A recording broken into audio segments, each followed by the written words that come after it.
Yes, yes, yes. Oh, you know what that sound means. In the paddock F1, Greeny and the Cheese. Round 22 of the 2024 F1 season sees the traveling circus reach the entertainment capital of the world. Sin City, baby. We're back in Las Vegas. 41 million people visit Las Vegas annually. It's also known for the casinos, resort hotels, the Vegas Strip, baby, the shows, and of course, Elvis impersonators. Oh, they are everywhere. What you got, sir? You gotta eat. Of course, I always throw the eating in. You gotta eat. Last time I went, Guy Savoy. It's expensive. It's not cheap. But you got a room overlooking the fountains of the Bellagio. I don't spend money at any restaurant, but you gotta go there. Overlook the Bellagio. Amazing food. Dude, spend that cash sometimes. Well, you know what, sir? I think Elvis said it best. Oh, there's blackjack and poker in the roulette wheel. A fortune won and lost on every deal. All you need is a strong heart and nerves of steel. Oh, Viva Las Vegas! But this ain't no travel show. But this ain't no travel show. This is an F1 show, and we're racing the Las Vegas street circuit. 17 corners, 3.85 miles, the second longest on the calendar. 2 DRS zones, through the streets of Vegas, past the Sphere, down the famous Strip, at 220 miles an hour. You give it the full beans for 79% of your lap. Russell was on pole, and he was off. A quick little battle with Leclerc, and that was all he needed as he cruised to take the win. Lewis then comes from 10th to take second for a Merc 1-2 finish. Carlos rounds out the podium, but the real jackpot winner was Max Verstappen, who became a 4-time world champion in F1. We're caffeinated. We are medicated. Let's effing go, kids. Let's effing go. Look at you. You waited all year. To drop that, didn't you? To sing on the show, didn't you? You wait all year. It's like Christmas. It's like Christmas now. Vegas is like Christmas. We got a champion this year. How about them apples? On the Vegas racetrack. Contemplated if we get it or not. A whole rear wing issue with Red Bull. Half a second slow on the straights in practice, but ended up coming back. And at least, I guess, double points for Red Bull in actuality. And away we go, because it's the end of the Drivers' Championship, as we know, as far as the championship's concerned. It's a lot of everything's pretty locked up. If you look up and down, it's going to be tough for a lot of drivers to pass each other. But we still now have officially, I would say, a 1-2 race with Ferrari and McLaren. But today is the day. Yeah. 6th driver in history to win at least 4 titles, and 6 different drivers on the Vegas podium over 2 seasons. How about that? That? It's a wild time in Vegas. No repeat podium from last year. No repeat winner. You get a champion who finishes 5th. When's the last time we saw a guy finish off podium and win a title? That's a good question. I don't know. It better not be one of your questions, because I'm exposing myself right now that I do not know that. But that's a good one. I got to go back in the history books to see if anyone's ever finished 5th. I know we've had some DNFs for sure. If I had to think of it off the top of my head, a driver finish 5th and win the title, I might have to say maybe like maybe PK, Nelson PK, and was that 82 or something? 82 was a wild year. I mean, that's just off the top of my head. Go back in the archives. You have to give it. Yeah. You have to give it up for Max. I mean, the car is. After the beginning of the season, after China, and the car basically went absolutely duff. And he just shows just how good of a damn driver he is. I mean, he's outdriven what the car can actually perform. All year, ran a calculated race today. absolutely calculated. I mean, he just let, at the end of the race, he just let the Ferrari drivers go by because it doesn't matter to him. He's, only person he had to beat was Lando. Yeah. Just calculated. Yeah. Got on the radio. They said, don't fight him or whatever. And he's like, yeah, no, just running my race. And what a different no Max concern. Ran it like, a couple weeks ago. I mean, not even a few weeks ago. A couple races ago, we're saying he's acting like a bit of a child there. But then he turns around and he shows some maturity today. Just running the race just to win the world title. Yeah, absolutely. Maturity from Max. Yeah. And it just shows how damn good he is with, just out driving what that car is right now. I mean, it's definitely like the third best car on the grid, probably overall, probably fourth best today. Mm-hmm. Really? Oh, well, no, third best today. McLaren was just an absolute debacle. They were nowhere. Oh, their pace was horrid today. Yeah, but you didn't expect that going into it. You expected them to give some, but I think that, not able to use that wing they used in Baku, that the FIA said they can't use with that, like, small little gap in there that they had, I think ruined their party because they had to run a different kind of wing, and they were nowhere. Ferrari, what we both, from, later when we get to Greentopia, we both expected Ferrari to do way better with race pace, and they just absolutely cooked their tires. I mean, Leclerc absolutely cooked his tires there early trying to fight with Russell. So they weren't exactly where we expected them to be. So that's the thing about this season. You think a team's going to dominate, and then they don't. The unpredictability of this year has just been fun as hell, to be honest. The casino at the top of the hill has been cashing in, that's for damn sure. It hasn't been us. Hasn't been us cashing in. No. Casino's cashing in. And it's been wild. Yeah. And it's been wild. And just when you think it can't get wilder, we have, the Alpine, coming off an Alpine double podium. Damn. I mean, yeah. It really is wild. The battle between 6th, 7th, and 8th, the fact that Haas is sitting in 6th now, can end the season in 8th in 2 races easily. It really just goes to show you what kind of season it's been. And the fact that Ferrari and McLaren are still going to fight all the way to the end here. What's the point difference now? Give me the point difference. You got the update? 24 between Ferrari and McLaren. 608 to 584. So 24 points. Red Bull trails Ferrari by 29. So they're pretty much out of trying to win the Constructors' title, but that's also because Perez stinks. Yeah, Perez is plain and simple. And as I posted on my brand new Blue Sky account, because I haven't done social media in like forever, but Greeny and the Cheese is up right now on Blue Sky. I think we already have more followers than we had on X, formerly Twitter, whatever the heck that was. But I think we had to get off that cesspool and move on with our lives. No offense to anyone who's used whatever social media you do. Use whatever the hell you want to use. But the F1 journalists have found, and podcasters have definitely found a little home there. There's definitely a little family vibes going on over the last couple weeks here over on that Blue Sky. So check this out at In the Paddock F1 podcast there. And yeah, I mean, been talking about this all week, man. But Vegas was a wild one, an absolute wild one. If you had money on the table, you probably lost it. Lewis Hamilton coming back and ending up on the podium. I'm sure we'll get to that later in the show. And have we even mentioned George Russell yet? That he won the freaking race, his 4th win of his career? Yeah, it only took like 10 minutes into the program to get to that one.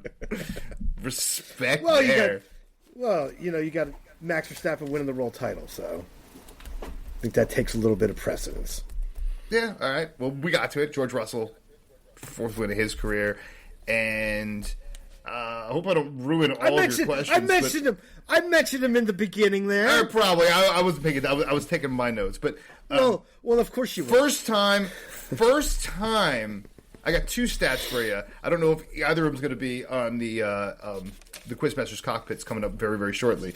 But first time in F1 history, we've had 4 different teams go 1-2. Yes. In the same season.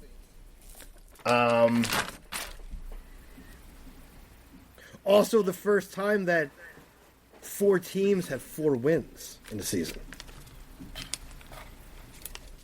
First time 4 teams. Yeah, wow. Oh, first time 4 teams had 4 wins. Yes, correct. Yes. On the day that Max Verstappen gets his 4th title. So number 4 is the number of the day, folks. For those Sesame Street watchers. Vegas, you're in Vegas. You better put your cash on 4. That's what I say. Play on 4s because that is the number of the day here. And Max Verstappen, ready for this? How great Sergio Perez is, and we'll get to that very, very shortly as well. Max Verstappen has the same number of points today as Sergio Perez has his last 6 races, which includes 2 sprint races. Yeah. With his 5th place finish. Yeah. And that is why Red Bull is just an absolute disaster. They should fire that man.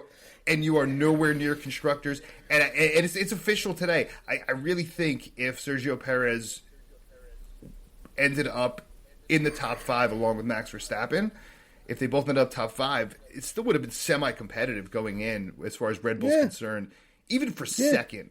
And now they're nowhere. It's a 2-horse race, and Red Bull is just way back. Is way back now. Ferrari's got a shot. Holy moly. And just a wild season continues. And I don't know why they're having Sergio Perez back. I don't know. I said it at our last show, why?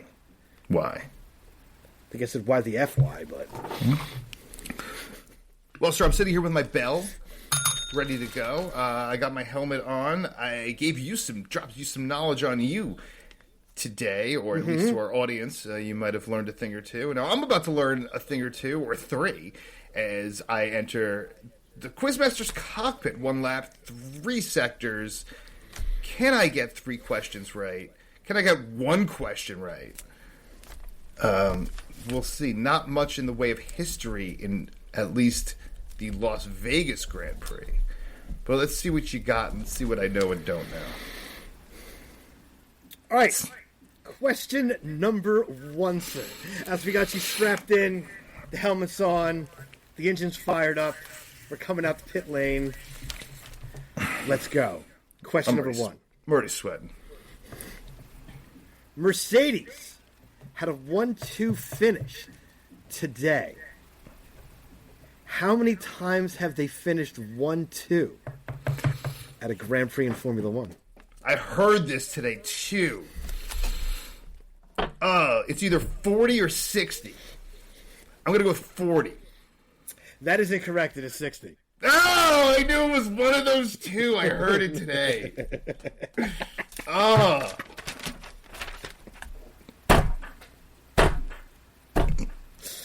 Yeah, it sounds about right. Close, but no cigar. That was closer than you thought I would get. Close, but no cigar. All right. Well, I could pull a Max Verstappen now and just slow down and not even worry about the rest of the lap here. But since Max Verstappen has won the world title today, or last night, we have next questions will be about Max, in a way. Okay. Question number 2. You remember last race in Brazil. Max came from 17th to win. Who is the driver to win a Grand Prix from the lowest starting grid spot in Formula One? Who is the driver to win from the lowest starting grid spot? I mean, one sort of recently from like pit lane. Lewis? He did not win from pit lane.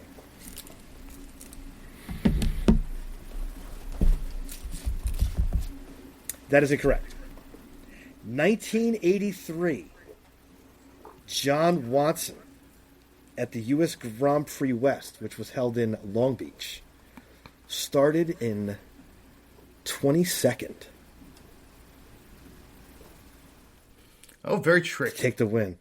Very tricky. I'm like thinking of who recently. There's definitely been drivers recently over the last 5 or 6 seasons that started either pit lane or 20th to win, but very sneaky. A little U.S. history as well in Formula One mixed in there. So very nice. The bell still stays dusty as we have one more question to go. Max Verstappen was the 5th driver to win his 4th F1 title in a row. Name the other 4.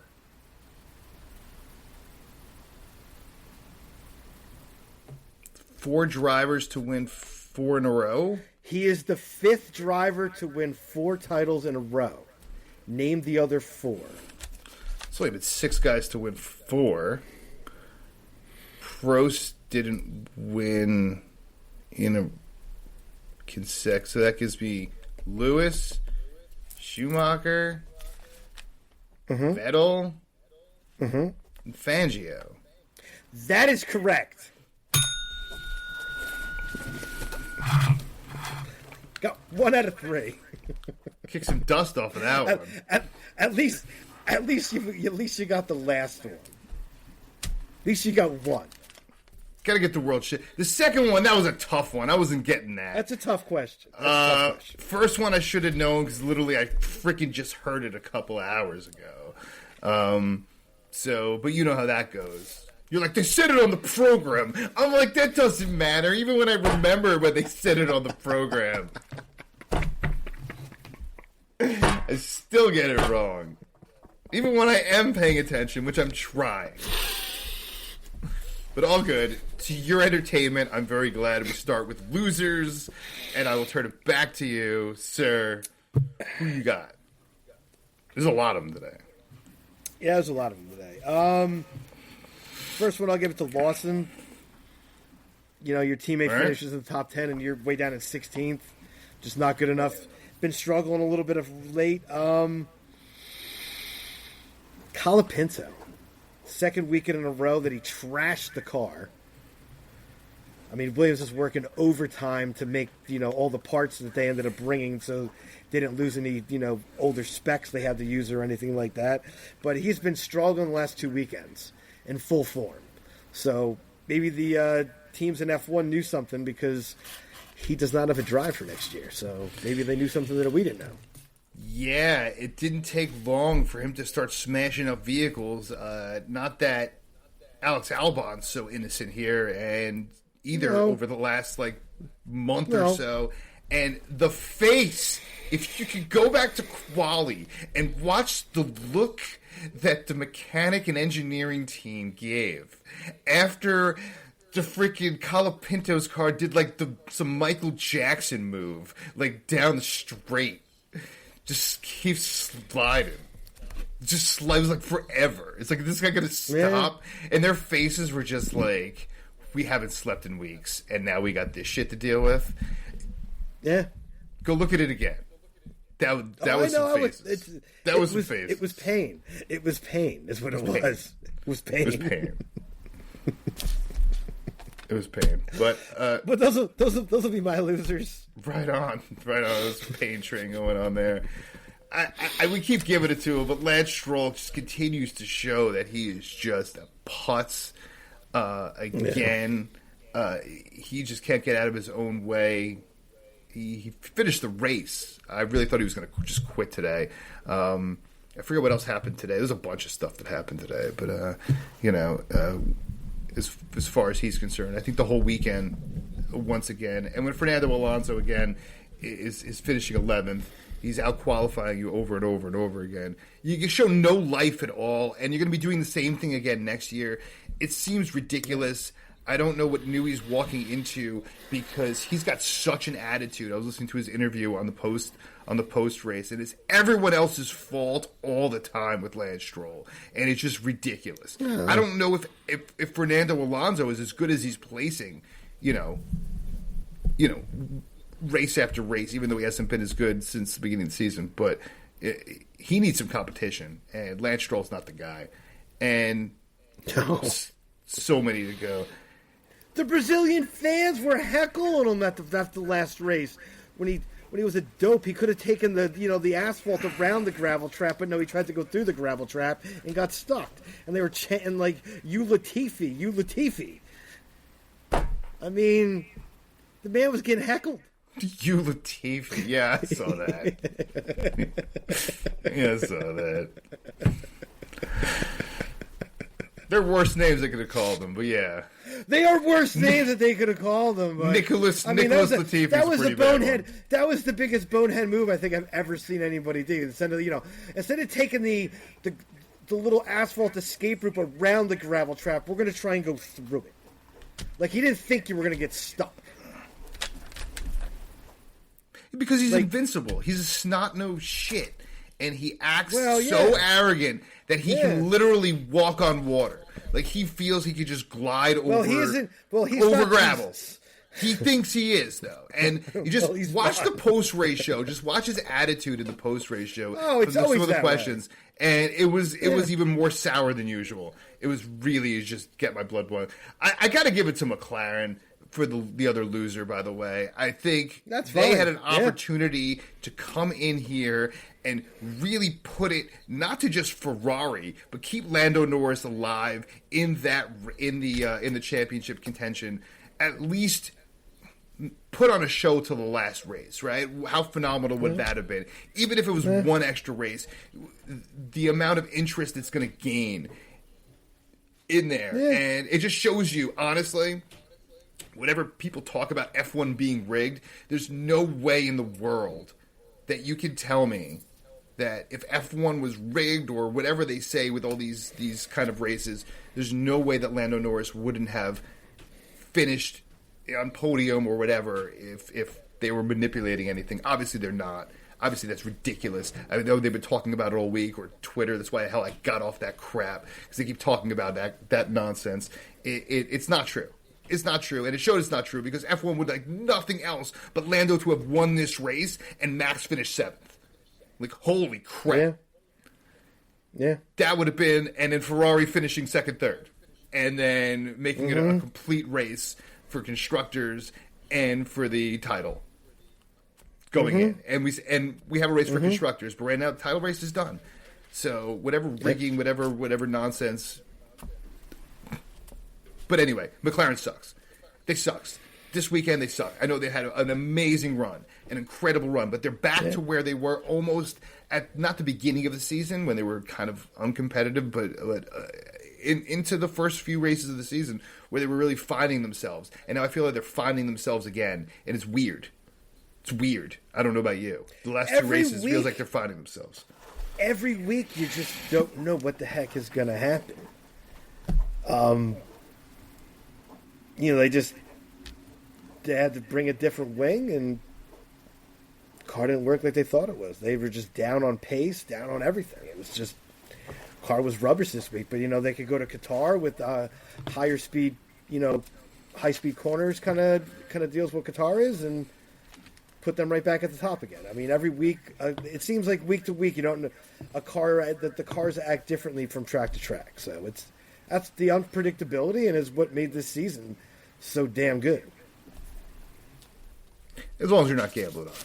Anyway, that brings us to, of course, the winners. What you I'll give it to Yuki, 9th place. He's been having some bad races. Some bad races recently, and puts it in the points. Keeps them in the fight to try and get that spot. Fighting with Alpine and Haas there for, what's that, 6, 7, 8. 6, 7, 8. 6, 7, 8. So, I mean, it that's keeps a lot of money. It's a lot of cash. It's a lot of cash. Tens of millions of dollars are on the line. Oh, yeah. Yeah, it's big time cash. Big time cash. So, good drive for Yuki. Got to give it to Lewis. 10th to 2nd. You could see him in driving that car ride they have to the podium there at Vegas. I mean, he was pissed as hell because if he had a better qualifying, which he probably should have been in the top 2-3, he probably wins this race, to be honest. And how about this stat to you for Lewis? This is the 36th different racetrack that he's been on a podium. How about that? Wow. How about that? Wow. How about that? So 36. Yeah. 36 different racetrack he has been on a podium. Yeah. Think about that. Yeah. And if anybody wants to say, Lewis is done or whatever after the last, couple races when, he's been struggling with the car. When Lewis has a car that he trusts, the man can still bring it. Let's be dead honest. That's why he's one of the greatest drivers to ever drive in Formula One. Plain and simple. Agree. 39, racing hard today. Oh yeah, if he didn't mess up in quali, if he didn't mess up in quali, he probably wins that Grand Prix because at the end of that race, he was absolutely flying. Absolutely. Well, speaking of the 6th, 7th, and 8th place teams in the constructors, got to give it up to Nico Hulkenberg. He's definitely a winner, coming in 8th, starting 9th, even picking up a place. He had a phenomenal race. He knew it, smiling ear to ear. Outside, the only person smiling bigger was George Russell today, other than Nico Hulkenberg, because he was loving life. He this is a legit winner. I'm not just a homer winner here. This is a legit winner. No, that was a really good drive from Nico. Really good drive from Nico. And he keeps Haas in 6th after Alpine's incredible charge. I really think Alpine's going to be really dangerous the last 2 races. We'll see what happens because they've really been charging, especially after that double podium. And Pierre Gasly starting on the 2nd row. Holy crap. I know he DNF'd. But the turnaround from Haas from last year to this year after they got rid of Gunther, which was they probably should have made that move a couple years ago. Apparently, to see the results that I can't think of the team principal for Haas. Give it to me. Oh my God, I see his face. The Io? Anyway. Yeah, Io. Yeah. I mean, he has absolutely changed that team completely. They are now, instead of the joke of the grid, they are now on the up and up. Yeah. Well, they're not a meme anymore. No. Gunther Steiner made them a meme. Yeah. For those of you who understand that terminology. All right. I'm going to give it also to my other winner. I apologize.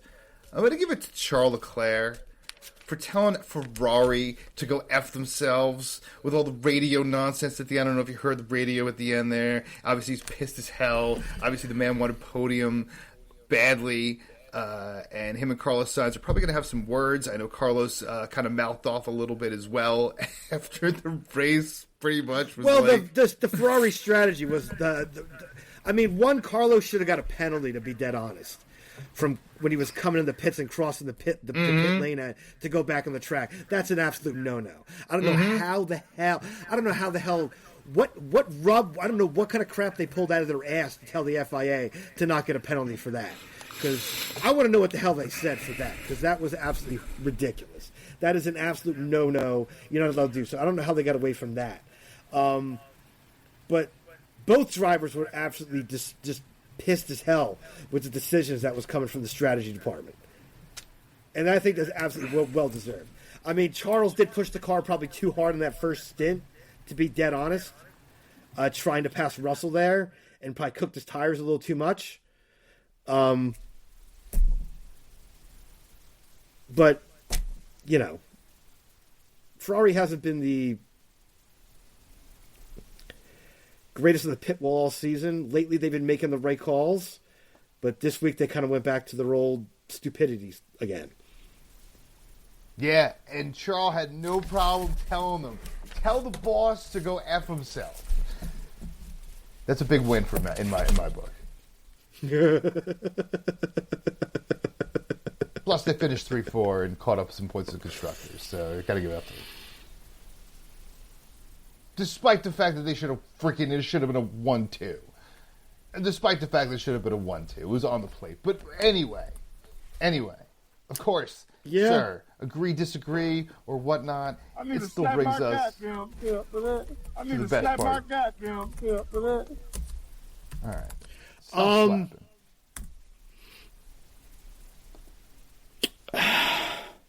you got to give it to Alpine.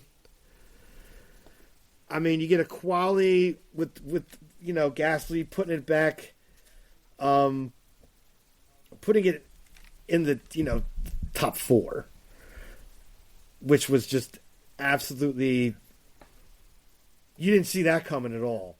And then you have the engine failure, which complete debacle there.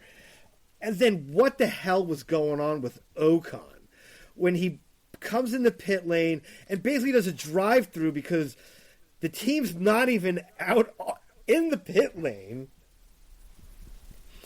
So he does like a drive-through, which, I don't know, you probably would have saved more time just to stop and wait for them to come running out at that point, instead of just doing a drive-through and not doing anything and having to do it in another stop anyway. Again, I mean, that's an absolute debacle.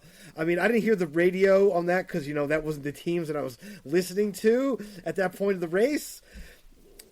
But wow. And then to just from last week when from the last race when you get a double podium finish, put yourself in the 6th place in the constructors and just to throw it all away, the next race. Get out the powder. We're in the desert, so go get some sand and slap your goddamn self. Hot sand in your face, man. No doubt about that. I don't know. Every time Alpine takes a step forward, they take 2 steps back. It's like every time. You think they're going to start coming out, and this 6th was theirs. It was theirs for the taking, especially after Gasly placed 3rd. It was theirs for the taking, and they just completely blew it. I don't know.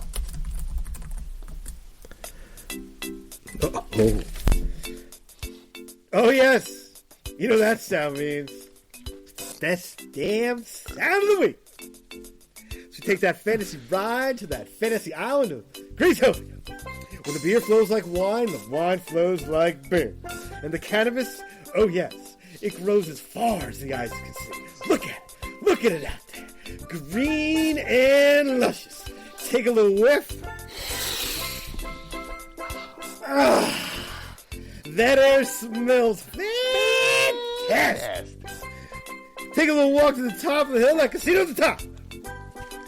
Tickets in hand, are we cash it in or are we check it out?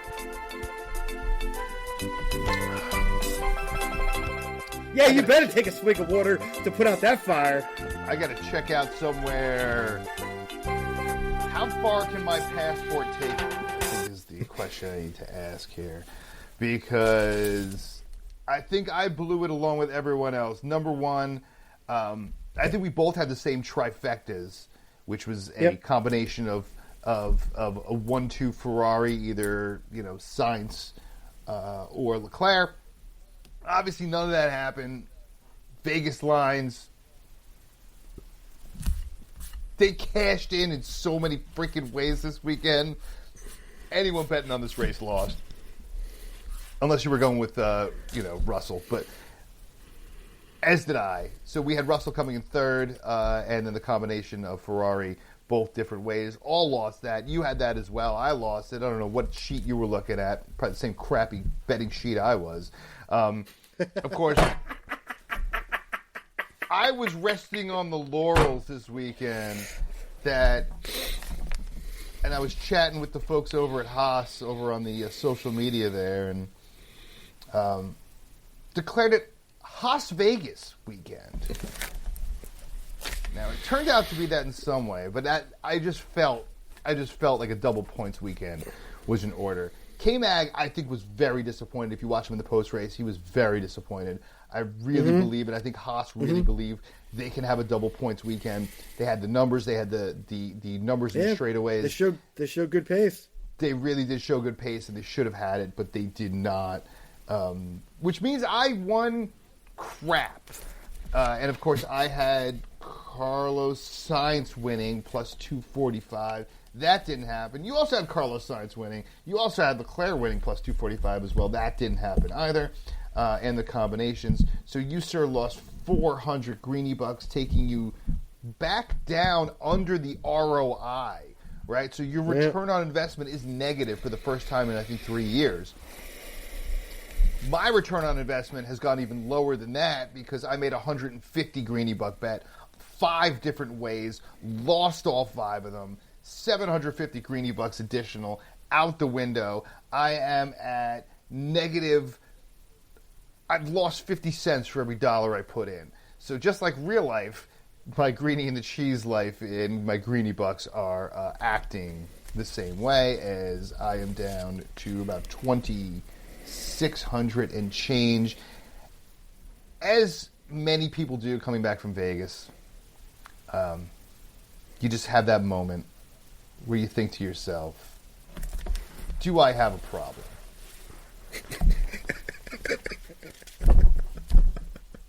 And I'm going to say no. I'm going to say no. Because I'm going to come back. I'm going to come back. I'm going to have to go all in the next very, very soon. Once again, coming off my championship year, I'm going to have to go for broke. So we'll see what happens next week as we continue around the world, as you laugh because you're going to win the title. But I have a shot. I got a shot. It's not official yet. You haven't been crowned yet. So take a step back, and we'll see what happens next week. Well, we are in Vegas. There's a lot of Elvis impersonators around, so I got a little more for you. I'm going to keep on the run. I'm going to have some fun. If it costs me my very last dime.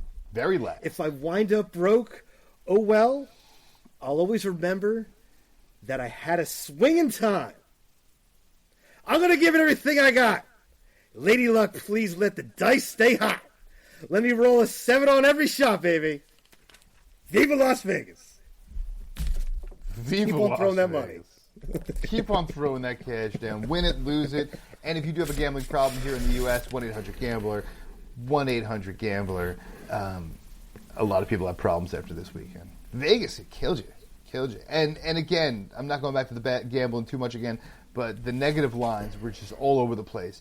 You can't have 8 drivers on the negative line, on the money line, when you only got for a top 6. It's just annoying. Yeah. But what are you going to do? All right. Well, that takes us to the final part of the show.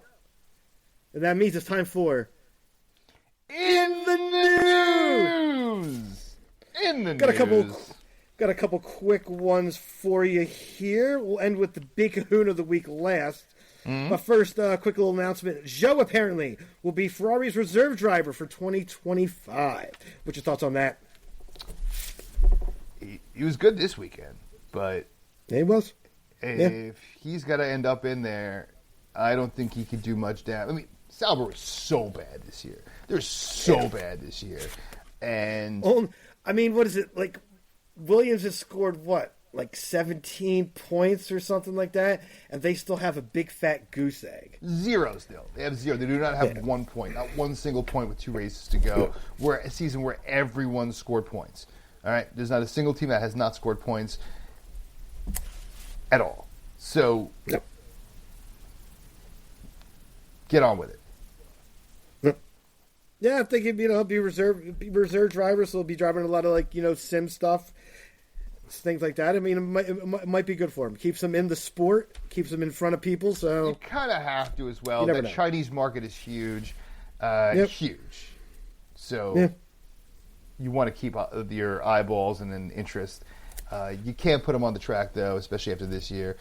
Mediocre driver, although. Arguably, he's been better than Bottas, especially this second half of the season for sure. Yeah. All right, next story. Yuki Tsunoda had visa issues as he was interrogated by U.S. Border Control for hours in his PJs.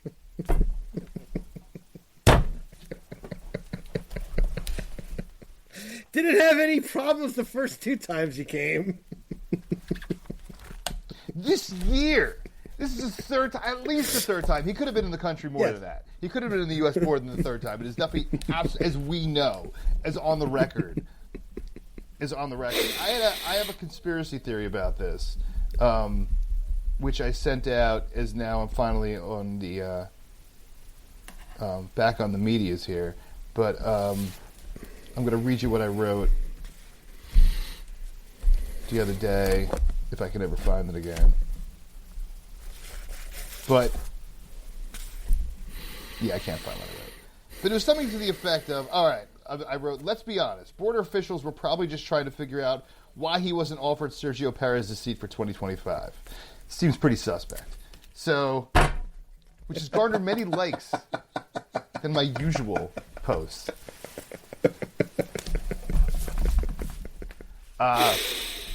So that's what I think happened.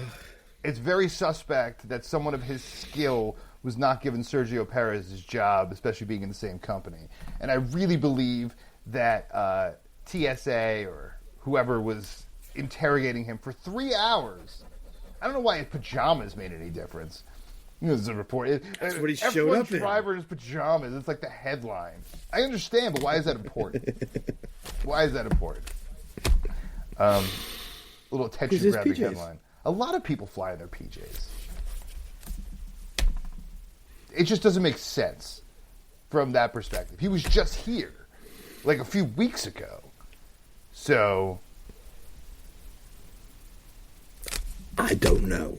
Maybe he normally had shoes on, and he looked exceptionally small without shoes on.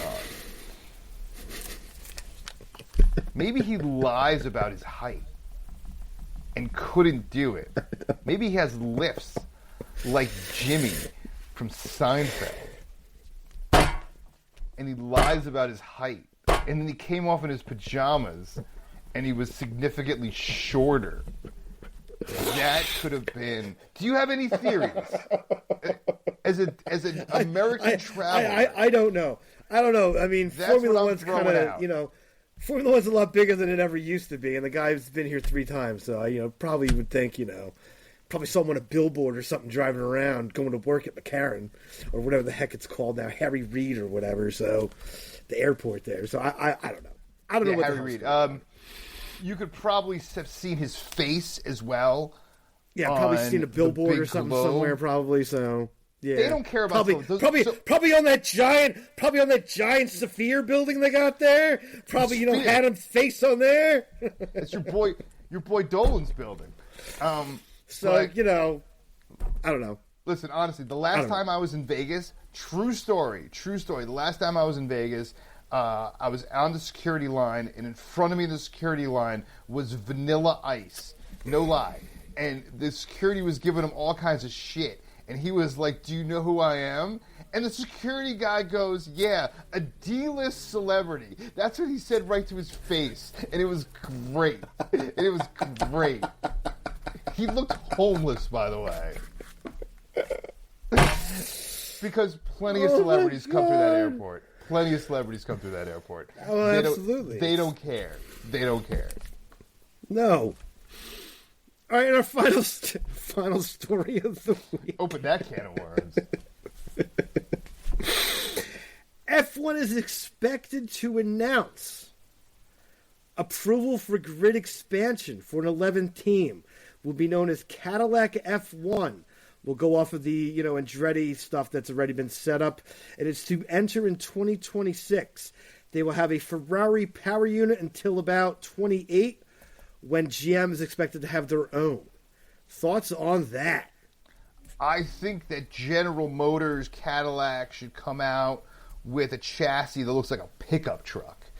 I think that would get US into the sport faster than anything else.